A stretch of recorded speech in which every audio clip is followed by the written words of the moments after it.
시청자 여러분께 문화 인사드립니다. 현월TV 윤목사입니다. 예, 원래는 주일 저녁에 찍었던 영상인데 어제 제가 말씀드렸던 것처럼 3개 찍었던 영상이 날아가 버려가지고 또 이렇게 월요일 밤 시간이 또 자정이 넘었는데 이 시간에 이렇게 녹화를 하게 됐습니다. 뭐 하다 보니까 이렇게 어떤 이런 일상들이 이어지네요. 예, 이런 무더위에 여러 가지로 노고가 많으신 줄로 압니다. 여러분 지치지 마시고 주 안에서 크게 힘을 얻어 늘 승리하시는 삶을 살아가시길 바랍니다. 예, 또 늦은 시간이라서 좀 나지막하게 또 전하는 시간을 갖겠습니다. 오늘도 변함없이 화요 특강 시간입니다. 이번 주 화요 특강에서 다룰 주제는 자살에 관한 당신의 이해 과연 성경에 근거하고 있는가. 여러 가지 제목을 좀 생각을 하다가요, 역시 과연 성경에 근거하고 있는가 라는 시리즈로 제가 여태 많은 좀 영상을 좀 올렸었는데요. 이렇게 좀 관련된 주제로 올리는 것이 맞겠다 싶어서 제목을 이렇게 정한 것입니다. 최근에 제 주변에서 이와 관련한 너무나 가슴 아픈 일이 있었고 또 과거부터 꼭 다루고 싶은 주제였는데 이번에 이제 이렇게 기회가 되어서 다루게 되었습니다. 21세기 현재 대한민국은 자살공화국이라는 아주 심각한 타이틀을 오랜 기간 유지하고 있지요. OECD 평균 자살률 2019년 기준으로 하여 11.3명인데 반해 한국은 2020년 기준으로 23.5명, 2배가 넘죠. 10대부터 30대까지 사망 원인 1위가 자살, 심각하지요. 또 30대의 자살률이 가장 높다는 거, 가장 중추적인 역할을 해야 되는 미래 세대 아닙니까? 노인 자살률 역시 세계 1위, OECD 국가 중에 부동의 탑을 차지하고 있습니다. 더욱 심각한 것은 청소년 자살률도 꾸준히 상승해서 OECD 평균이 5.9명인데 반해 우리나라는 8점대이기 때문에 상당히 높고 2020년 기준으로 세계 10위에 랭크되어 있습니다. 자살 공화국이라는 명칭이 이상하지 않을 정도죠. 이미 사회적으로 매우 큰 문제고 이것은 이 사회 구성원인 우리 그리스도인들과도 무관하지 않습니다. 저는 자살에 관한 이번 특강을 통해서 4가지 관점에서 이 부분을 다루고 거기에 대해서 좀 결론을 내려고 합니다. 먼저는 첫 번째로 자살이 무엇인지에 관해서 정의하겠습니다. 그리고 두 번째, 교회사에 있어 역사적으로 자살에 관한 어떤 시각들, 어떤 분위기가 있었는지를 소개합니다. 자, 그러면서 한국 교회에 굉장히 팽배한 통념이 하나 있죠. 신자가 자살하면 구원받지 못한다라는 통설이 도대체 어디에서부터 시작된 것인지를 살피겠습니다. 그리고 세 번째, 자살에 관해서 이제 성경에 기록되어 있는 그 예시들을 좀 살펴야 되겠죠. 그리고 마지막 넷째로 자살에 관해서 이제 성경적으로 고찰하면서 기독교인의 자살과 구원의 문제에 관해 살피는 것으로 마무리하도록 하겠습니다. 저는 자살에 관한 또 한 가지 관점이 들어가야 되는데요. 이 철학적 관점이죠. 이거는 다루지 않겠습니다. 굳이 그럴 필요도 없거니와 이 시간은 자살에 관한 특강이긴 해도 자살 자체에 대한 분석이라기보다는 이처럼 사회에 만연해 있는 자살에 대해서 우리 그리스도인들이 어떤 좀 시각으로 그것을 이해하고 바라봐야 되는가, 또는 우리 주위에서 특히 신자 중에 자살하는 이가 나왔을 때 그것을 어떻게 바라봐야 되고 어떻게 우리가 대처해야 될까. 무엇보다 중요한 것은 예방이지만 이것을 갖다가 고민하며 진행하는 특강이기 때문에 더는 어떤 이제 남의 이야기다라고 할 수 없는 너무나 우리의 삶 가까이에서 결행되고 자행이 되는 이 자살이라는 것을 성경의 근거에서 바르게 인식하고 또 성경적 해답을 통해 이 끔찍한 행위를 예방하는 것이 다소나마 부족하지만 이 강의, 특강의 목표가 되겠습니다. 자, 첫째로 자살이 무엇인지에 관해서 정의하겠습니다. 자살은 사전적인 의미로 통상 자유로운 결단을 통해서 자기 스스로 목숨을 끊는 행동이고, 또는 자기 목숨에 위협이 찾아왔을 때 그 위험을 피할 수 있음에도 의도적으로 피하지 않고 그 위험을 맞이하는 행동을 자살이라고 일컫습니다. 자, 가령 예를 들면 현대 사회에서 자살의 방법으로 가장 많이 사용되는 것이 목을 매는 것. 이건 뭐 고대 시대로부터 마찬가지죠. 또 고층에서 뛰어내리는 것, 또 약품을 통해서 죽는 경우가 어떤 통상적인 자살의 범주에 속하고, 또 두 번째 범주는 자신의 힘이 아니라 외력, 그러니까 외부로부터의 힘을 통해서 죽는 경우죠. 뭐 달리는 자동차, 전동차에 뛰어드는 그런 행위들. 둘 다 행위자가 자유로운 결단에 의한 상황에서 행한 행동이라는 공통점이 있습니다. 물론 현대 사회에서 어떤 행위자의 자유로운 결단에 의한 것이 아니라 100% 그렇지 않은 경우들이 상당히 많아졌어요. 가령 우울증 환자 엄청 많죠. 또 치매 환자, 순간순간 여기 젊어서도 치매가 오니까 순간순간 자유로운 어떤 의사결정이 어려운 상태에 있는, 소위 말해 이제 심신미약이라 그러죠. 강력한 어떤 정신질환으로 인해서 자살을 결행했다는 것이 명백했을 때는 어떤 이제 윤리적으로 접근하기보다는 질병적인 측면이죠. 정신과적인 치료의 어떤 문제로 접근하는 것도 필요합니다. 또한 자살을 전행하는 데 있어서 행위자가 분명 죽을 수 있다라는 것을 인지하고 있으면서도 그것을 피하지 않고 의도적으로 죽음을 맞이하는 경우가 있을 수 있겠습니다. 이런 경우에도 과연 통상적인, 처음에 말씀드린 어떤 통상적 자살의 범주에 넣을 수 있는지에 문제가 발생할 수 있습니다. 가령 동기나 목적이 선한 차원의 이런 행태가 나타날 수 있다는 거죠.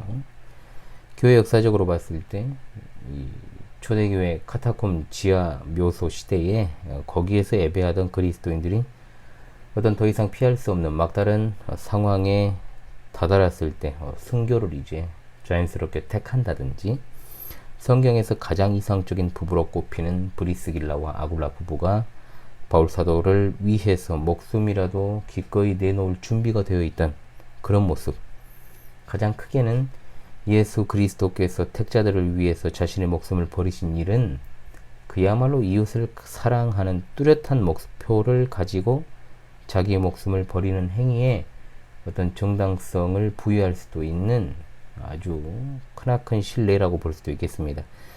그러나 이웃을 위해서 자기 목숨을 버리는 모든 행위가 그렇다면 정당화될 수 있는 것이냐? 이렇게 하는 것은 생명을 갖다가 희생시키면서까지 결행하는 자살의 동기와 목적이 과연 그 소중한 생명을 희생할 만큼 가치가 있는가를 생각하면 또한 논란의 여지가 있다는 거죠. 물론 명백한 A씨가 또 있습니다. 우리가 잘 아는 고 강제구 소령은 베트남전 파병을 앞두고 실시한 수류탄 투척 훈련을 하죠. 저도 이제 훈련소 시절에 가장 떨렸던 게 수류탄 투척이었습니다. 왜냐하면 인근 사단에서 한번 수류탄이 안전핀을 뽑고 나서 한번 이게 빼버린 상태에서 쥐고 있다가 터져버린 이제 사례가 한번 있었거든요. 제 당시였습니다. 그래가지고 상당히 이제 좀 긴장이 되던 그런 때도 있었습니다만은, 이때 당시 이제 수류탄을 이제 안전핀을 뽑고 이등병이 좀 이제 아무래도 어리숙하니까 놓쳐버린 거예요.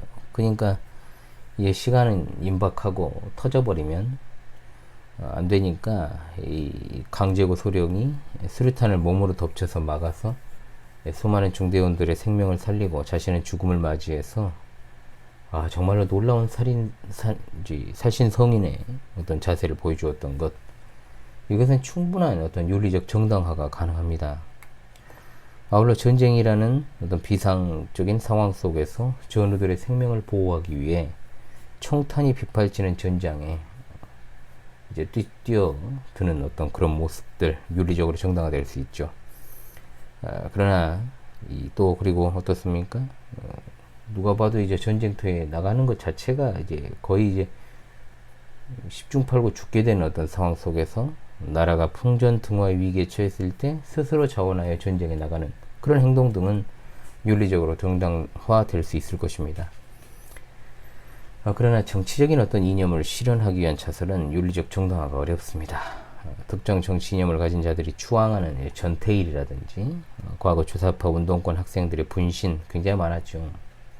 민노총 소속 노동운동 한다는 자들의 어떤 분신 행위, 기독교 윤리 관점에서는 정당화되기 어렵습니다.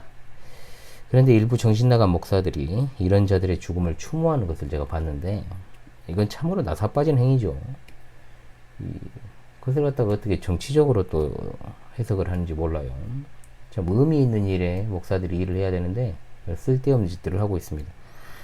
그 외에도 어떤 순결을 빼앗기지 않기 위해서 자살을 하는 일, 그리고 경제적 부담을 배우자나 자녀들에게 지워주지 않으려고 또 결행하는 자살, 굉장히 많은 어떤 자살 등이 있습니다. 그러나 분명한 것은 천하보다 귀한 인간의 생명을 능가하는 가치가 될 수는 없습니다. 그러므로 그 자체로 정당화되기는 어렵다라고 볼 수 있죠. 자, 그렇다면 교회 역사 속에서 이 역사 속에서의 어떤 자살에 관한 시가 어떠했는지를 좀 살피겠습니다.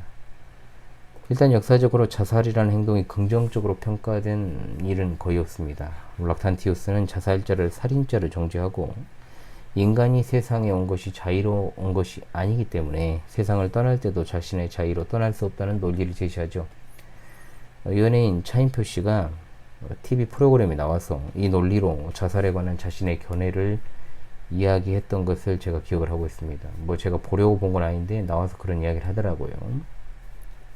정통교회 신학자로 알려진 어거스틴은 자살을 육체가 아닌 영혼을 더럽히는 행위로 간주하면서 철저히 거부했습니다. 사악한 로마교가 지배한 중세기에는 자살자의 매장을 허용하지 않을 정도로 아주 거부감이 극심했고 693년 톨레도 회의에서 사탄의 사주를 받아 부지불식간 자살한 자를 제외하고는 자살자에 대한 기도도 금지했습니다. 물론 이제 죽은 이에 대한 기도는 원래부터가 성경적이지가 않죠. 867년경 교황 니콜라스 1세는 이제 선을 넘죠. 자살은 용서받을 수 없는 성령 해방죄에 해당하는 범죄입니다. 이렇게 선언을 합니다. 이와 같이 중세기 어떤 자살에 대한 비판적 관점은 로마교의 대학자로 알려진 토마스 아퀴나스에 의해 정리가 됩니다. 첫째로 자살은 자기 자신을 사랑하는 자연적 성향에 대항하는 범죄다. 둘째, 인간은 공동체의 소유물이다. 따라서 공동체의 소유물의 자유로 손대는 행동은 공동체에 대항하는 범죄 행위다. 세 번째, 자살은 하나님에게 대항하는 죄다. 인간의 소유자는 하나님이므로 자살은 하나님으로부터 자기 자신을 탈취하는 행동이며 삶과 죽음의 문제에 대한 판단은 오직 하나님만이 하실 수 있다라고 이제 했습니다. 사실 로마교의 이런 어떤 입장들이 중세기 전반을 지배하다 보니까 역사 그리고 자살과 또 구원을 갖다가 연결시키는 한국교회 관점에 상당한 영향을 끼쳤다라고 볼 수 있습니다. 그러나 마리아 숭배교에 불과한 사탄의 회인 로마교가 이런 주장을 펼쳤다라는 것에 우리가 크게 관심을 둘 필요는 없지만 그릇된 관점에 영향을 줬다는 측면에서 역사적으로 다룬 것이기 때문에 여러분 오해는 하지 마시기 바랍니다. 종교개혁 시기에도 자살은 비윤리적인 문제로 굉장한 비판의 대상이었지만 자살과 구원 문제를 연결시켜서 이야기하는 학자는 없었습니다. 특히 칼빈이 자살에 대해서 강력하게 비판을 했어요. 그러니까 뭐 그렇다고 해가지고 로마교의 교황 니콜라스가 주장했던 것처럼 뭐 자살이 성령 해방죄다, 즉 영혼이 절대로 사함받지 못하는 죄다라는 식의 주장을 하지 않았다는 거죠. 칼빈은 자살에 대해서 성경에 나오는 이스라엘의 초대왕 사울과 그리고 아히도벨의 자살과 관련해서 그들이 하나님의 형벌을 받는 순간에 하나님의 뜻에 위배되는 하나의 죄를 첨가했다는 관점에서 그건 순전히 이제 칼빈의 견해죠. 네 가지를 이야기합니다. 첫째로 인간에게 생명을 주신 이는 하나님이시므로 자살은 하나님께 불순종하는 죄다. 두 번째, 그리스도인들은 어떤 형태의 고문, 불행, 모욕이 와도 무한히 견뎌내야 한 자들이므로 자살은 성급함의 표시다. 세 번째, 자살은 죽음을 피하고자 하는 자연적 감각에 거스르는 반자연적인 행위다. 그리고 네 번째, 자살은 악마의 분노에 사로잡힌 상태에서 행하는 잔인하고 악독한 행위다라고까지 했어요. 그러니까 굉장히 자살에 대해서 비판적 관점을 견지한 것이죠. 그럼에도 불구하고 자살을 갖다가 구원의 문제와는 연결해가지고 이야기하진 않았습니다. 물론 종교개혁기 이후에 신학자들의 견해가 더러 있습니다만 크게 다르지 않고요. 뭐 대동소이하기 때문에 제가 일일이 여기서 소개하진 않겠습니다. 일단 역사적인 관점에서 자살에 관하여서 오늘날 한국교회에서 신자가 자살하면 지옥에 간다라는 식의 생각들은 중세기 로마교회 주장에 영향을 받았다라는 것을 우리가 생각을 하면서 이제 자살과 관련한 성경의 사례들을 한번 보도록 하겠습니다. 성경에서 과연 자살을 어떻게 이야기하고 있는가? 그럼 성경에 나오는 자살자들을 살펴봐야 되지 않겠습니까? 생각보다는 많이 등장하지는 않습니다. 자, 세 번째로 자살에 대한 성경의 예시들입니다. 우리가 이제 성경에서 자살에 대해서 어떻게 다루고 있는지를 살피기 앞서 생각해야 될 것이 있는데, 역사적으로 누군가가 자살에 대해서 어떤 견해를 피력한 것과 상관없이 세상을 살아갈 때 우리가 어떤 주제든지 간에 바른 신자의 태도는 무엇일까요? 성경이 가라앉는 곳까지 가고 멈추라는 데서 멈추는 겁니다. 그게 우리 개혁신앙의 모토죠. 그것은 사람들이 다루기 꺼려하는 자살이라는 것도 마찬가지예요. 자살을 어떤 다른 죄보다 특별히 더 악하다라는 생각을 만약에 우리 시청자 성도들께서 하고 계신다면 아무래도 이미 말씀드린 역사적인 맥락에서 자살을 특별한 죄악으로 취급했던 영향을 강하게 받은 한국 교회의 풍토에서 자란 결과입니다. 물론 역사적인 배경도 있고 여러 가지로 그렇죠, 여러분. 거두절미하고요. 성경은 자살이라는 행위에 대해서 직접적으로 또는 명시적인 가르침을 주지 않습니다. 그리고 또한 자살이라고 하는 행위에 대해서 윤리적인 판단을 내릴 수 있는 어떤 지침을 주지 않는다는 겁니다. 성경에서 자살로 생을 마감한 사례들이 몇 가지가 등장하지만 그 사례들을 살펴봤을 때 자살이라는 행위 자체가 그 자체에 대한 어떤 평가도 내리고 있지 않기 때문이다. 한마디로 자살이라는 것에 대해서 사람들이 가지고 있는 인식은요, 성경적이라기보다는 여러 가지 정황과 감정과 상황을 고려한 판단이라는 것을 알고 우리가 접근하는 것이 필요합니다. 자, 인물 순서대로 말씀을 드리면 자살하면 가장 먼저 등장하는 인물이 삼손이죠. 삼손이 스스로 다곤 신전을 무너뜨리면서 원수들과 함께 죽은 사례입니다. 그는 하나님께 자신의 두 눈을 뺀 원수를 갚게 해달라고 기도하면서 이번 한 번만 나를 강하게 해달라고 기도하죠. 하나님은 삼손의 기도에 응답해 주십니다. 그리고 그날에 다곤 신전을 무너뜨려서 자신이 살았을 때 죽인 숫자보다 더 많은 3,000명의 블레셋 사람들을 죽이고 자신도 죽게 되었습니다. 제가 사사기를 강설할 때도 말씀을 드렸습니다만 이 부분에서 삼손을 긍정적으로 평가할 수 있는 건 그가 마지막에 자기 힘을 의지하지 않고 하나님을 의지했다라는 것, 그리고 사사기 전체의 맥락으로 봤을 때 삼손의 마지막 행동으로 삼손을 갖다가 긍정적으로 평가하기는 어렵다라고 제가 말씀을 드렸을 겁니다. 물론 이와 같은 행동을 민족을 위한 구국의 결단이고 윤리적으로 정당하다 이렇게 평가하는 분들도 있습니다. 그러나 그것은 사사기서 전체의 맥락에서는 지지받기 어려운 견해라고 볼 수 있죠. 오히려 그와 같은 상황 속에서 하나님의 구원하심의 역사가 삼손과도 같이 연약하고 부족한 자를 통해서 역사하시는 것으로 변함없이 자신이 참된 하나님이심을 보여주신 사례다라고 볼 수 있는 거죠. 따라서 사사기 자체에서 어떤 삼손의 죽음의 방식에 대한 어떤 논평도 하기는 어렵습니다. 한마디로 삼손의 죽음을 가지고 자살이라는 주제를 어떻게 바라볼 것인가에 대한 여지는 좀 희박하다는 거죠. 그리고 두 번째입니다. 이스라엘의 초대왕 사울의 최후입니다. 사울은 블레셋군과 전투하는 중에 몸에 돌이킬 수 없는 중상을 입습니다. 그래서 부하에게 자신을 갖다가 죽일 것을 명령을 하지만 부하가 주저하는 장면이 나오죠. 그러자 그가 자신의 칼에 엎드러져서 자결합니다. 자살하죠. 사울은 이스라엘의 왕입니다. 적군에게 사로잡혀 수치당하지 않기 위해서 스스로 죽는 길을 택한 것입니다. 성경을 성경으로 해석한다는 원칙 하에 역대상 10장 13절이 사울의 죽음에 대해서 이제 평가한 내용입니다. 그것은 여호와께 범죄한 생애에 대한 하나님의 징계였다라는 겁니다. 그러니까 사울이 그렇게 하나님께 징계를 받아서 자신이 자살로서 삶을 마감했다, 이게 아니에요. 자살이냐 타살이냐는 본문의 관심이 아닙니다. 그가 어떤 방법으로 죽었든 그 죽음에 개입하신 것은 하나님이시다. 하나님께서 그를 죽이셨다는 것이 핵심이지 그의 죽음이 타살이냐 자살이냐는 관심사가 아니라는 뜻입니다.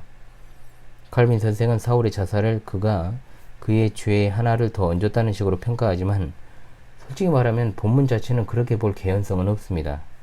그저 본문은 하나님께서 하나님의 뜻을 저버린 사울을 전쟁터에서 죽게 하셨다는 것 외에 사울이 스스로 목숨을 끊은 것에 대해서는 어떤 평가도 어떤 해석도 할 수 있는 개연성은 없다는 거죠. 그리고 세 번째, 압살롬의 책사 아히도벨의 죽음입니다. 그나마 아히도벨의 자살이 오늘날 우리가 관심 있게 지켜보는 어떤 윤리적으로 문제가 있는 자살의 범주에 들어간다라고 볼 수 있습니다. 그가 이제 반란을 일으킨 압살롬에게 다윗을 죽일 수 있는 책략을 갖다가 이제 제시를 했지만 그 책략이 채택이 되지 않습니다. 오히려 다윗이 심은 첩자인 후세의 책략이 받아들여지니까 어떻습니까? 집을 정리하고 목을 매서 이제 자살을 했습니다. 이것은 그의 책략이 받아들여지지 않는 결과 어떻게 되겠습니까, 여러분? 다윗이 재집권하게 되면 자기가 살아남을 수 없다라는 것을 알기 때문에 미리 손을 써서 신변을 정리하고 스스로 목숨을 끊었다라고 볼 수 있는 겁니다. 이 또한 어떤 그의 행위에 대해서 윤리적으로 비판을 가할 수 있겠지만 성경 자체의 어떤 맥락에서는 자살 행위에 대한 규범적 평가를 제시하지는 않습니다. 그는 다윗을 대적했습니다. 그리고 자살을 통해 자신의 삶을 마무리했다는 것을 가지고 윤리적 죄악성을 지적할 수는 있겠습니다만 성경 자체는 그 자살 행위에 대해서 어떤 평가를 내릴 수 있을 만한 설명이 없습니다.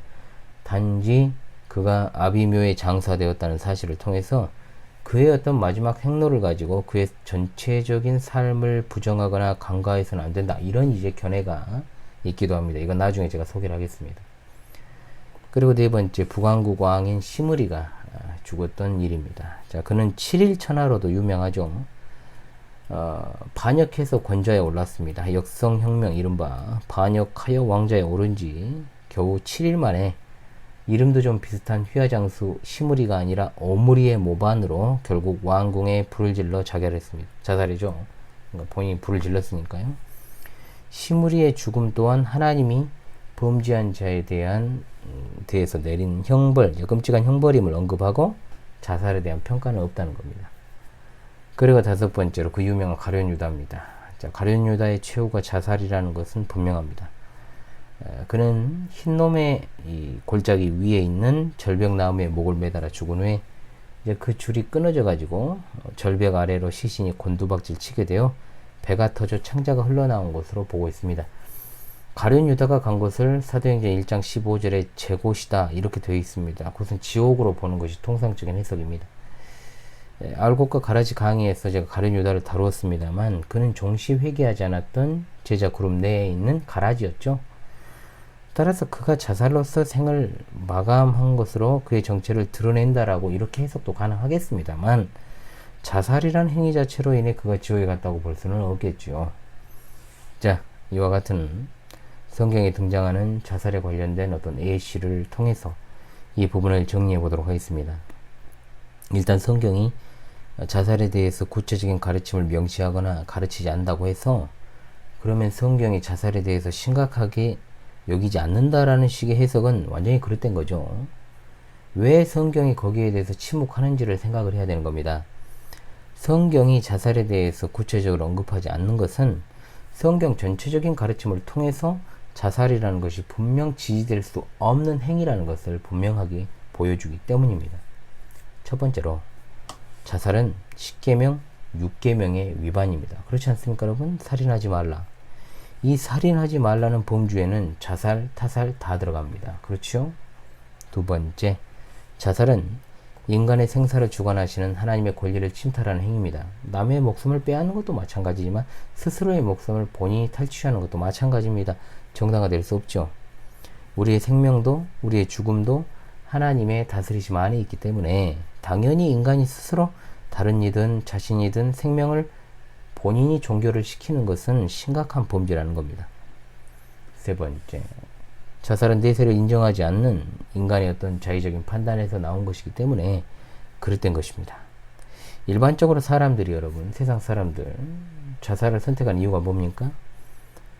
그 행위로서 모든 것이 끝난다라고 하는 그런 생각에 어차피 다음 생은 없어. 이런 사람들의 생각 자체가 그렇죠.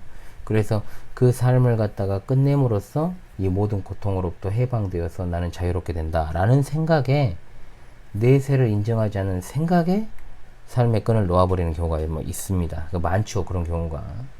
그러나 죽음이라는 것이 끝이 아니고 자기 자신이 살아있을 때 행한 모든 것들에 대해서 심판을 받는 자리로 가게 된다는 것을 모르는 사람들이 어떤 이런 자의적인 판단을 내리는 것입니다. 그리고 네 번째, 자살은 하나님께서 주신 인간관계, 즉 가정과 교회와 직장을 비롯한 우리가 소속되어 있는 단체, 공동체에 소속된 이 구성원들이, 여러분 생각해 보십시오. 내 옆자리에 있던 사람이, 그리고 내 가족이, 그리고 내 이웃이, 굉장히 가까운 사람들이 스스로 목숨을 끊었다라고 생각을 했을 때, 뭐 경험해 보신 분들은 많이 있을 수도 있겠습니다만은, 그것이 이제 내게 끼쳐지는 그 단체, 그리고 그 모임 내에 끼쳐질 충격, 피해를 생각하지 않는 참으로 자기중심적인 행위이기 때문에 또 심각한 범죄입니다. 그리고 다섯 번째, 자살은 삶에서 자신에게 불어닥친 여러 가지 고통들을 도저히 해결할 수 없을 때 죽음을 통해 벗어나려는 적극적인 시도라고 할 수 있죠. 이 동방의 의인이라 불린 욥은 자살에 대한 충동, 그리고 아내로부터 자살을 강요받는 상황까지 갔습니다만 자살을 결행하진 않았습니다. 이것은 아주 우리에게 중요한 예시를 주는데, 그러니까 삶 속에 제거되지 않는 어떤 고통을 죽음을 통해 해결하지 않는 것이 좋다는 것과, 또 하나님께서 이런 어떤 고통 가운데 두신 뜻이 있다라는 것을 생각해야 된다는 측면에서 자살은 심각한 범죄라는 거죠. 자, 그렇다면 여기까지 자살 자체에 대해서 살핀 우리가 자살에 관해서 좀 주의를 좀 환기한 다음에 네 번째 주제로 넘어가도록 하겠습니다. 이것은 현실에서 매우 민감한 문제이기 때문에 좀 바르게 판단할 필요가 있다는 거죠. 첫 번째로, 일단 자살을 포함해서요, 인간의 생사와 화복이 모두 다 하나님의 주권에 달려 있음을 믿어야 됩니다. 아멘. 자, 우리 인간이 이 세상에 살 때 100% 성화가 불가능합니다. 주님 곁에 가서야 성화가 이제 100% 이루어진다라는 거죠. 이런 차원에서요, 자연스럽게 자살하면 지옥에 간다는 말도 완전히 틀린 말이라고 할 수는 없어요. 없지만 자살에는 너무나도 많은 속사정과 원인, 그리고 동기가 있음을 생각해야 됩니다. 타살과는 좀 굉장히 좀 다른 측면이 있다는 거예요. 자, 가령 어떤 중생한 신자가 누군가를 성폭행했다라는 아주 누명을 썼어요. 그것을 해결할 길이 없어서 사회적인 어떤 장치 도구가 하나도 없어요. 몸부림을 치다가 너무나도 힘들어가지고, 사람마다 다르잖아요. 그런 느끼는 그 감정과 그 대처하는 그 건들 수 있는 능력이 다르잖아요. 그러면서 이제 목숨을 끊으면서 주여 나의 영혼을 불쌍히 여겨 주시옵소서라고 기도하면서 그렇게 목숨을 끊었다라고 하면, 누가 이런 사람한테 그냥 지옥 같다라고 말할 수 있겠습니까? 요즘 사회적으로 학폭이 굉장히 심하죠. 아직 성장기에 있으면서 신체적으로나 정신적으로 완성되지 않는 신자의 자녀가 학폭을 아주 심하게 당했어요. 정말 그것을 해결할 능력이 없는 거예요. 당하는 애들은 다 그러잖아요, 여러분. 그래가지고 자살이라는 선택을 했다고 칩시다. 그럼 이 자녀가, 여러분, 자살을 했으니까 지옥에 갔다라고 말할 수 있습니까? 학폭에 의해서 인격 살해를 당한 학생이 목숨을 끊었다? 그러면 그거는 사실상 타살이라고 봐야 되는 거죠. 현대 사회에서 신자이면서 엄청난 채무를 진짜 본의 아니게 질 수도 있는 그런 세상 아니겠습니까? 그러다가, 그러니까 무슨 도박빚을 진 게 아니고요, 여러분. 진짜 청천벽력과도 같은 일이 일어나가지고 그렇게 될 여지는 굉장히 많은 겁니다. 도저히 그것을 자신의 능력으로는 해결할 길이 없어요.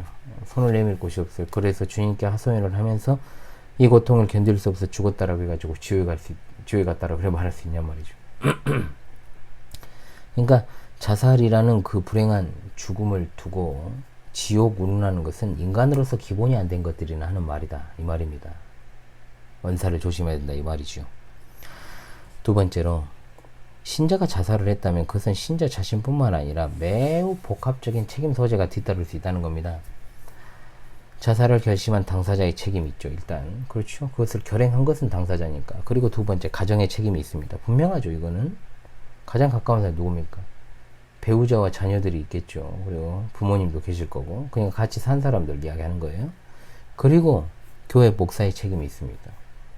목사의 책임만 있습니까? 교회 성도의 책임이 있습니다. 사회적 책임이 있습니다. 국가의 책임, 이런 순서로 모든 책임이 있습니다. 그러니까 자살이라고 하는 것을 단순 논리로 판단해가지고 자살하면 지옥 간다라는 식의 이야기는 함부로 하지 말아야 한다는 거죠. 분명한 것은 자살한 사람 중에 천국에 간 자도 있고 지옥에 간 자도 있다는 것. 또한 그리고 사람의 구원을 결정하는 것이 자살 여부가 아니고 그가 예수님을 참되고 믿고 중생했는가의 여부가 아닙니까? 그런데도 불구하고 주제넘게 그 죽음 이유에 대해서 왈가왈부하는 것은 인간으로서 기본이 안 된 겁니다. 가룟 유다는 명백하잖아요. 이것은 명백한 것인데 그 가족들을 갖다가 단지 위로하고 같이 슬퍼하는 것 외에 다른 언사나 행위는 아주 상처를 줄 수 있어요. 그러니까 장례식장이라고 하는 것이 뭡니까, 여러분? 슬픔을 나누며 위로하는 것이지 어떤 언사를 함부로 해서는 안 돼요. 장례식장에서 고인의 죽음을 갖다가 무슨 일일이 그냥 캐묻는 뭐 탐정도 아니고 말이에요. 이런 아주 무례하고 비상식적인 사람들을 제가 가끔 봅니다. 우리 신자들은 죽음에 대해서는 겸허한 자세를 취하고 얼마나 정말로 정신적으로 힘들었으면 그런 결정을 내렸을까라는 생각을 해야 될 일이죠. 자, 그렇다면 마지막으로 우리가 정말로 궁금한 자살한 기독교인의 구원 문제에 대해서 상고하고요. 자살에 관한 당신의 이해, 과연 성경에 근거하고 있는가를 마무리하도록 하겠습니다. 가급적 이거를 갖다가 이제 길게 하면 굉장히 길게 할 수도 있겠습니다만 한 편의 특강으로 이 부분을 정리하려고 마음을 먹고 있기 때문에 여러분이 이제부터 잘 기울여 가지고요, 이 부분에 관한 성경적인 관점을 잘 확립하시기를 바라겠습니다. 일단 한국 교회에는 그리스도인이 예수 그리스도에 대한 신앙을 고백했다 해도 자살로 삶을 마감했다면 천국에 가지 못했을 것이다, 못한다, 이런 관념이 굉장히 통설적으로 이렇게 자리 잡고 있습니다. 그러니까 제가 이미 세 번째 주제를 정리하고 말씀드렸던 것처럼 신자로서 자살한 사람이 처음부터 중생한 자가 아니었고 명목상의 신자였다면 불신앙의 열매로 결국 그 삶이 자살로 마무리되었다면 당연히 구원받지 못했다라고 결론을 내릴 수밖에 없을 것입니다. 그러나 이와 같은 경우가 일반화되기는 어렵다는 거죠. 또한 이걸 토대로 해가지고 교회가 이것을 교리화하고 공식화해가지고 공식적으로 가르치는 것은 바라지 못합니다. 당연히 자살이라고 하는 것이 하나님 앞에서 정말로 심각한 범죄라는 것을 가르쳐야 되지만 자살률을 줄이기 위한 목적으로 자살을 구원의 문제와 결부시키면 그건 분명히 성경 왜곡이라는 거죠. 자, 그러므로 우린 첫째로 우리 역사적 기독교의 신앙은 성경이 가라는 곳까지 가고 멈추란 데서 멈추는 겁니다. 자살을 구원의 문제와 결부시키는 생각은 신플라톤주의 그리고 사악한 로마교에서 기인한 것입니다. 즉 자살자가 구원받지 못하고 저주를 받을 것이라거나 또는 성령해박죄를 저지른 것이라고 주장하는 건 성경적 근거가 없습니다. 막 이런 식이라면 여러분 화장도 하면 안 됩니다. 막 이런 식으로 극단적으로 한다면 일단 자살은 타살과는 여러 차원에서 쉽게 판단하기 어렵다는 측면이 있어요. 타살은 고의적 살인도 있고요, 또 과실치사가 있고 비과실치사가 있습니다. 굉장히 다양한 범주와 형태를 가지고 있습니다만은 자살의 대부분의 사례는 충동적이라기보다는 어떤 요즘이요 우울증과 같은 정신질환의 상태를 장기간 날아오다가 지속적인 그 우울감을 극복하지 못해 어떤 결정적인 일을 계기로 해가지고 이루어지는 일이 많습니다. 요즘 시대에 이 고독사가 많죠. 1인 가족이 늘어나다 보니까 사회적으로 그리고 가족과도 단절이 이미 된 상태에서 스스로 외로움을 견디다 못해 자기 자신을 챙기지 않고 그렇게 죽거나 또는 외부와의 단절로 인해서 지병을 앓다가 이제 방치되어서 한참 있다가 거의 뭐 벽골 시신이 되어서 발견되는 경우 굉장히 많은데 이것조차도 여러분 사실상 스스로 목숨을 끊는 것과 별반 다를 바 없는 이런 어떤 죽음들이 굉장히 현대사회에는 많다는 겁니다. 그러므로 아주 단순한 통설로 자살자는 구원받지 못한다는 식의 이야기를 해서는 안 됩니다. 두 번째로 신자의 자살에는 영혼의 의사가 되어 성도들을 돌봐야 될 목사가 큰 책임을 통감하고 자신의 목회를 점검하는 계기가 되어야 할 뿐만 아니라 교회 차원에서도 책임을 통감하고 자성의 계기로 삼는 것이 참으로 중요합니다. 그런 한국교회는 어떻습니까, 여러분?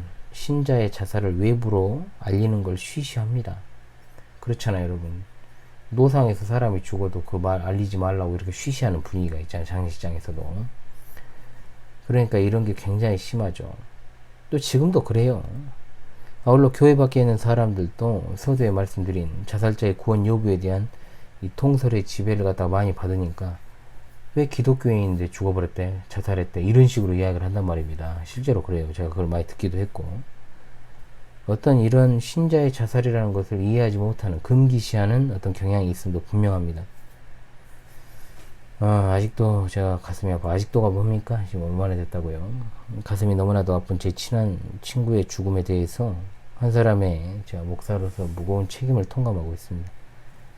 제가 함부로 판단한 일도 아니고요. 또 아주 오랜 기간 동안에 제 친구를 목양했던 그 목사님이 어떤 생각을 하고 계신지 제가 알 수는 없습니다. 분명한 것은 정말 목사와 교회의 책임을 말하지 않을 수 없다는 거예요. 속사정을 제대로 제가 모른다고 해도 원론적으로는 교회 목사와 성도들의 책임을 간과할 수 없다는 것. 물론 제가 책임 소재를 따지는 건 아닙니다. 자살한 신자에 대해서 이러쿵저러쿵 이야기하는 것보다 우리가 그 주변에 있던 사람들은 스스로를 좀 돌아볼 필요가 있다라는 것을 제가 말씀드리고 싶은 겁니다. 그리고 세 번째, 생애 마지막 순간에 자살이라는 선택을 행한 것으로 그 사람의 생애 전체를 판단하는 일은 결코 없어야 됩니다. 제 20년지기 절친은 결혼 후에 삶이 평탄하지 못했어요. 그러니까 그 누구도 그 당사자가 되어보지 않고는, 그리고 같은 일을 겪었다고 하더라도 비교를 하면 안 되는 겁니다. 원래 그런 거예요. 사람의 삶이라는 것이. 정말로 그 견디기 힘들 정도의 시련과 고통을 오직 믿음으로 이제 버텨왔어요. 그리고 자신과 비슷한 처지에 있는 이웃들을 또 돌보는 일도 열심으로 수행했죠. 정말 대단한 친구였습니다. 그러면서 끝까지 주님을 의지하고 살아왔던 사람입니다. 제가 그것을 증명할 수 있죠. 그런데 그 사람에 대해서 단지 그 사람의 생애 끝자락이 안타까운 선택으로, 잘못된 선택으로 마무리되었다고 한들 그의 생애 전체가 판단되어서는 안 된다는 겁니다. 뭐가 날아다니네요. 그래서 정말로 그 사람이 보고 싶고 가슴이 아프지만 제 자신을 돌아봅니다. 함부로 누군가의 삶을 예단하는 일은 없어야 되고요. 더욱 신중해야 된다는 마음을 품고 제가 이 말씀을 드리는 겁니다. 그래서 적어도 그와 같은 어떤 총체적인 안팎의 어려움과 고통으로 인해서 이 자살이라는 죄를 범할 수밖에 없던 성도의 마음을 헤아려서 판단은 하나님께 맡기고, 인간적인 판단과 결정, 어떤 이런 것들은 배제하고, 충격과 슬픔에서 헤어나오기 힘든 이제 남은 가족들을 위로하고 기도하는 것이 이제 올바른 신자의 태도라는 거죠. 제가 이 부분을 다룰 일이 있을 것입니다. 네 번째, 어떤 이들은 자살은 회개의 기회를 얻지 못하기 때문에 구원받지 못한다는 이야기를 해요. 자, 이런 말도 함부로 하면 안 됩니다. 이것도 성경적인 근거가 없는 말입니다. 자, 여러분에게 묻겠습니다. 특정한 죄에 대한 회개를 통해서 우리의 구원 여부가 결정됩니까? 좀 더 근원적인 질문을 해볼까요? 여러분, 사람이 지옥에 가는 이유, 한마디로 구원받지 못하는 이유는 뭡니까? 자, 10중 8구 교회 다니는 사람이라 해도 이렇게 답해요. 죄를 지어서요. 죄를 지어서 갑니다. 교회 밖의 사람들이 이런 식으로 말하죠. 지은 죄가 너무 많아가지고 내가 천국 가기는 어려울 것 같아요. 그런데요, 놀랍게도요, 교회에 수십 년, 아니 평생을 다닌 사람이라고 해도요, 당신은 구원 받았습니까? 이렇게 물어보면 헛소리한 사람들이 많아요. 아직은 좀 확신하기가 어려워요. 잘 모르겠어요. 또 예를 들어가지고 지금 죽어도 천국 갈 수 있는 사람 손 들어봐. 그러면 손을 막 못 들어 잘. 이게 지금 어떻게 된 걸까? 어떻게 그런 사람들이 그리스도인이란 말을 할 수가 있겠습니까, 여러분? 그러니까 구원에 대한 어떤 구원론적인 생각들이 잘못되어 있다는 거죠. 굉장히 잘못되어 있다는 겁니다. 사람이 회개하지 못해서 구원을 받지 못한다? 이것은 굉장한 횡의구원론적 생각이죠. 그런 식으로 생각하면 여러분, 자살자는 절대로 구원받지 못합니다. 그러나 과연 그것이 옳은 생각입니까? 옳은 견해입니까? 아니죠. 사람이 구원받지 못하는 것은 예수님을 믿지 않아 중생하지 못했기 때문이죠. 그러니까 예수 그리스도께서 구원의 근거인데도 불구하고 구원 받았냐고 물어보는 질문에 이상한 소리를 하고, 또 죄를 지어 구원의 확신이 들지 않는다. 아직은 죄의 문제가 해결하지 안 됐다. 이런 말을 하게 되면 복음을 잘못 이해하고 있을 뿐만 아니라 그 오랜 교회 다니는 시간이 다 헛된 거다 이 말이에요. 이런 어떤 흐리멍텅한 구원관을 가지고 있으니까 우리나라에 지금도 구원파 같은 가짜는 이단이 맹위를 떨치는 겁니다. 기억합시다. 회개할 기회를 얻지 못해 구원받지 못한다고 하면 갑작스런 사고로 또는 죽었거나 또는 치매로 인해서 제대로 된 의사 표현은 고사하고 과거 자체를 기억하지 못하는 자들에게 진짜 재앙과도 같은 결과가 펼쳐지지 않겠습니까? 죽기 직전에 막 물어봤는데 예수님은 부정해버린다거나, 그냥 평생 잘 믿고 살아왔는데 갑자기 정신이 오락가락 한 것, 그건 어떻습니까 여러분? 회개하지 못해서 구원받지 못한다고 해버리면 이거 완전히 이것은 그릇된 교리 아닙니까? 자, 무슨 이야기를 하기 전에는 먼저 진지한 고찰이 필요한 이유가 이것입니다. 다섯 번째로, 처음에 제가 말씀드렸습니다. 자살률을 낮추기 위한 교육 차원에서 자살자는 지옥에 간다, 이런 공식을 만들어버리면 그것 자체로 코미디가 되는 겁니다. 자, 오히려 기독교인이 자살을 해서는 안 되는 이유를 더욱더 풍부하게 신학적인 이유를 들어서, 윤리적인 이유를 들어서 차근차근 들어 설명을 하고, 평소에 복음 진리를 통해서 풍부한 가르침들이 주어질 수 있도록 성장기에 있는, 그리고 청년, 그리고 정말 자살률이 높은 이 젊은 세대들에게, 그리고 이제 노년층에게 가르치는 것이 필요하죠. 이미 사회에 지금 자살이 만연해 있잖아요. 청소년 자살률이 높아지잖아요. 교회가 여기에 대해서 어떤 입장을 가지고 우리 자녀들을 갖다가, 그리고 성도들을 갖다 목양하느냐가 굉장히 중요하다는 겁니다. 자살에 관한 우리의 이해, 성경에 근거하고 있는가에 관한 강의가 이제 막바지로 갑니다. 이제 결론을 좀 내리도록 할게요. 세 가지를 여러분 기억하시 바래요. 자, 뭐냐? 첫째로, 자살은 엄연히 하나님의 계명에 대한 위반입니다. 자살은 세 가지 측면에서 심각한 범죄인데, 하나는 생사복을 주관하시는 하나님의 생사 결정권을 침해하는 행위다. 그리고 둘, 삶을 영위해 나가도록 지으신 하나님의 창조 질서를 위배하는 죄다. 셋, 자신의 입장만 생각하고 주변인들의 입장을 배려하지 않는 이기적 죄다. 자, 그렇기 때문에 교회는 언제나 우주적 종말보다 개인의 종말이 먼저 오고, 또한 그 후에는 하나님 앞에 다 서게 된다라는 것과, 모든 어려움과 고통 속에는 하나님의 뜻이 있음을 철저하게 평소에 복음 진리를 통해서 교육해야 되는 겁니다. 그리고 두 번째, 자살은 신자가 범해서 안 되는 죄임이 분명하지만 범해도 되는 죄가 존재하는 것이 아닌 것처럼, 이 자살이라고 하는 것이 구원과 결부되어 있다고 생각해서는 안 되고, 특히 정신질환과 우울증과 같은 심신미약의 상태에서 이루어진 자살에 대해서 구원 여부를 갖다가 이야기하므로 성경의 가르침을 훼손한 일이 없어야 될 것입니다. 자, 기억하십시다. 그리고 세 번째, 누군가가 자살하면 주변인들이 누가 말하지 않아도요, 그 사람의 죽음에 대해서 책임이 있다고 느껴요. 자연스러운 감정입니다, 그게. 솔직히 저도요, 제 절친의 죽음 앞에 엄청난 책임감을 느낍니다. 장례식 내내, 그리고 이제 학원을 마치고 이제 요고람까지 이제 땅에 묻는 그 순간까지도 미안한 감정이 떠나질 않았어요. 그래서 뭐 꼴의 친구지만, 저보다 2살이 많습니다만은 그래도 뭐 친구입니다. 그래서 참, 제가 이 목사잖아요. 목사.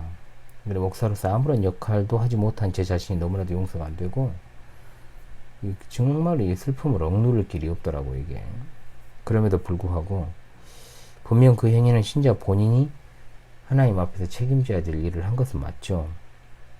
물론 저를 비롯한 주위 사람들은 비난의 책임에서는 자유롭지 않습니다. 제가 제 절친의 담임 목사님의 마음속을 들여다보지는 못했지만 얼마나 사실 참담한 심정이겠어요. 분명 목사와 교회 성도들은 이를 계기로 해가지고 자기의 어떤 잘잘못을 개인적으로 하나님 앞에 고백하고, 또 굉장히 좀 가까웠던 사람들은 죄책감으로 인해서 억눌리는 그 감정에 하나님의 크신 은혜와 사랑을 덧입혀 주시기를 위해서 기도해야 되겠죠. 그런데 저는 만약에 제가 목양하는 양 중에 그런 어떤 극단적인 선택을 해버렸다 그러면 저는 목회를 이어나가기가 어려울 것 같습니다. 예, 실제로 그래요. 왜냐면 아무리 생각해도 정말 목사의 책임이 너무 크잖아요. 조금 이제 규모가 큰 교회는 모르겠습니다. 양들이 많아가지고 목사님들이 좀 덜 심각하게 생각할지도 모르겠는데, 그러면 저만의 생각이고요. 제가 만약에 그런 일을 겪었다, 제가 목양하는 울타리 안에서 양이 그런 일을 했다라고 하면 저는 목회를 지속할 수 있는 힘을 많이 얻지 못할 것 같아요. 저는 힘들 것 같습니다. 솔직히 말하면. 왜냐하면 살아가는 내내, 물론 이제 그것도 극복하는 것이 복음의 능력입니다만은 제 생각으로서는 그렇다 이것입니다. 예, 그만큼 정말로 이거 심각한 문제라는 거죠. 그리고 네 번째, 그럼에도 불구하고 교회와 목회자는 신자의 죽음에 대해서 도덕적 책임을 반드시 통감을 하고 비슷한 일이 일어나지 않도록 힘써 노력해야 됩니다. 물론 노력한다라고 해서 그와 같은 비극을 다 막습니까? 그럴 수는 없다는 거죠. 그래서 저는 교회 규모가 너무 커지는 것도 잘못됐다 이 말입니다. 이게 좀 어렵습니다. 담임 목사님이 그래도 신경을 다 써야죠. 목회자잖아요, 목사가. 그런데 무슨 부목사들이 뭘 하겠습니까? 뭐 부하들이잖아요. 다 똑같은 목사인데도 불구하고 이 계급화되어 있잖아요. 교회가 너무 커가지고 목사가 사실 가정들을 돌보고 한 사람 한 사람을 갖다가 본인이 신경 써줄 수 있을 정도의 양만 목회를 해야죠. 아무리 능력이 뛰어나다고 하더라도 그 능력이 뛰어난다라고 하는 것이 진짜로 목양하는 것이 양 한 사람 한 사람을 갖다가 돌보는 그런 스킬이 아니라 그냥 대내외적으로 그렇게 그냥 이렇게 이끌어가는 리더십에 불과한다라고 하면 목자가 무슨 리더십을 발휘해야 됩니까? 목자는 돌보고 양치고 먹이는, 양을 치고 돌보고 먹이는 사람 아닙니까? 그렇기 때문에 정말로 현실적으로 정말 다 커버가 되는 목회를 해야 한다는 거죠. 그렇지 않습니까? 그래서 일단은 분명히 그와 같은 판단을 한 이들한테는 예비 증상이 반드시 나타납니다. 그리고 제가 제 절친의 죽음으로 인해서 힘든 것은 분명히 제가 그와 같은 예비 증상을 발견했다는 거죠. 약 2개월여 전에. 그런데도 제가 아니란 생각을 했어요. 시간이 아직 남아있을 것이다. 또 기회가 있을 것이다. 그런 생각을 했다는 겁니다. 시청자 성도들이시여, 믿음이 약해서 그런 결정을 하는 성도들도 다수 있겠지만요. 그런 결정을 하는 성도로 해가지고 믿음이 약한 것은 결코 아니라는 것도 여러분들 반드시 기억을 하시기 바랍니다. 자, 마지막으로 이것은 이제 우리 시청자 성도들께 대한 권면이에요. 사람과 고립된 게 아니고 사람과의 관계를 지속하면서요, 자살을 갖다 결행하는 이들은요, 적어도 주위에 아무런 신호 보내지 않고 훌쩍 그냥 떠나버린 일 없습니다. 절대로. 물론 우리가 이것을 발견하는 일이 극히 어려운 일임을 알지만요, 제가 드리고 싶은 말씀은 이겁니다. 적어도 우리가 알고 관계하는 이들과의 만남과 관계를 소중하게 여기는 일이 중요해요. 여러분, 코로나가 터지면서 그렇지 않아도 소원해졌던 관계들이 더 진짜 만남들이 뜸해지고 막 끊긴 관계도 많이 생기고 그랬잖아요. 목인가? 예. 그러다 보니까 참 이게 소외감도 많이 느끼고 외로움과 고독을 많이 느끼는 분들이 많이 늘어났죠. 솔직히 말하면. 그래서 제가 드리고 싶은 말씀은 누군가를 한 번을 만나더라도요, 그 만남을 통해서 정말로 복음적인 교제와 위로를 전하고 그런 일에 힘쓰고 쓸데없는 세상 이야기로 그 소중한 만남, 진짜 만나는 것 자체가 소중한 거잖아요. 낭비하지 말자는 거죠. 쓸데없는 이야기 하면서. 그 시간이 다시 오지 않을 수 있으니까요. 항상 생각을 해야 돼요. 꼭 그것이 스스로 목숨을 끊는 그런 어떤 자살이 아니더라도요. 얼마든지 사람이 여러분 사고로도, 그리고 갑작스런 일로, 진짜 재난으로 이렇게 목숨을 잃게 될 수 있지 않습니까, 여러분? 그래서 우리는 한치 앞을 모르는 인생입니다. 라는 것을 기억하고 주어진 만남과 관계에 최선을 다해야 됩니다. 그리고 제일 중요한 게 뭐냐? 가족입니다. 가족. 가장 가까운 가족이 사실 그 마음을 몰라주는 일이 많아요. 부부관계가 해체되어 있거나 또는 가족관계가 단절되어 있거나 이런 경우들이 있잖아요. 또 특히나 이제 기독교인들이 좀 더 이제 자신을 갖다 포장하는 일들이 더 많아요. 자가지나 내부가 이제 완전히 썩어 있는데 그걸 갖다가 드러내지 않기 위해서 정말 골마 있는 것을 드러내지 않고 있다가 나중에 빵 터져가지고 이제 우리가 그것을 발견하게 되는 경우도 많이 있지 않습니까? 가장 가까운 가족이 사실 마음을 몰라준 일이 너무나도 많다. 등잔 밑은 항상 어두워요, 여러분. 그걸 기억하십시오. 가족이 등대가 되어주지 않으면요, 아무리 세상에서 사람들과 만남을 갖고 활동을 하고 그렇게 화려한 삶을 산다고 해도, 각광받는 삶을 산다고 해도 외로울 수 있는 거예요. 그 인간입니다. 그러니까 둥지 밖에서 자유롭고 기쁜들 둥지 안에서의 안식이 외롭고 고독하면 얼마나 여러분 불행한 인생입니까?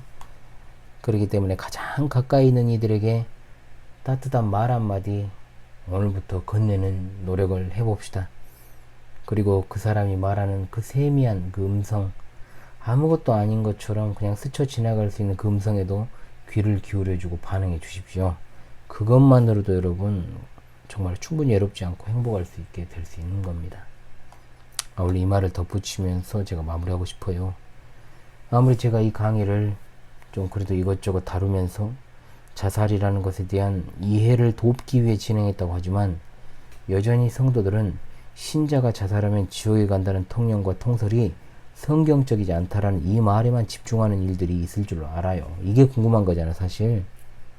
그러나 전혀 저는 자살을 예찬하거나 자살이 가능한 또는 자살이 용인될 수 있는 그런 어려운 삶이 있다는 것을 인정하는 게 아니에요, 여러분.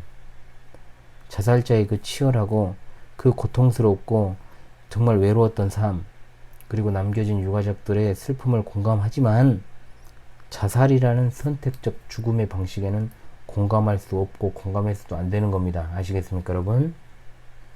그것은 하나님께 대한 범죄를 인정하는 것과 같기 때문에 그렇습니다. 한마디로 그의 살아왔던 삶에는 공감하지만 그의 선택적 죽음의 방식에는 공감할 수 없다. 이것이 신실한 그리스도인의 태도가 되어야 될 것입니다. 이 한마디로 여러분 이번 강의를 요약하지요. 이번 주 화요 특강을 통해서요, 자살에 관한 당신의 이해 과연 성경에 근거하고 있는가를 살폈습니다. 참 부족한 강의입니다만은 제가 최근 일을 계기로 해가지고 그래도 한번 다루고 싶었던 주제였습니다. 자살에 관한 성도들의 이해에 다소 도움이 되었다면, 다소 아주 작음이라도 티끌만큼이라 도움이 되었다면 그것으로 만족합니다. 지금까지 현월TV 유목사였습니다. 감사합니다.